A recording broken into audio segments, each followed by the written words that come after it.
Deyir ki, Peyğəmbər oturmuşdu, İmam Hüseyin də balacadır da, nəvəsi ilə oturmuşdu yanında. Bu şəxs Ənəs deyir, mən də oturmuşdum. Peyğəmbər qayıtdı, İnnə ibni haza, mən bu balam.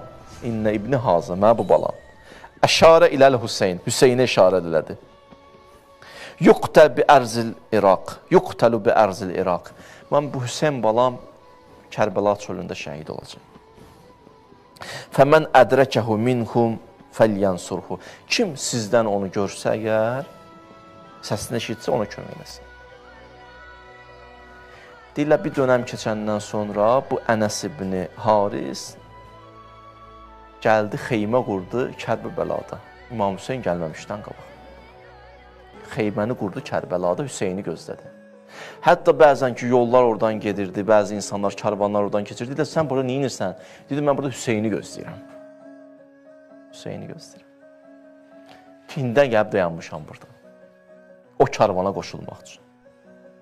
Vaxt gəldi, vədə yetişdi, İmam Hüseyin gəldi. Kərbəlaya yetişdi. Ənəs də gəldi, qoşuldu. Ya Əbu Abdullah Hüseyin, illərdir səni, günlərdir, aylardır səni burada gözləyirəm. Qoca idi, deyirlər, yaşdaşmışdı. Və səhnə, müharibə başlayanda gəldi İmam Hüseyindən icazə aldı. Gəldi, ağacan icazə verirsən. İmam Hüseyin deyirlər, onu yola salanda ağladı.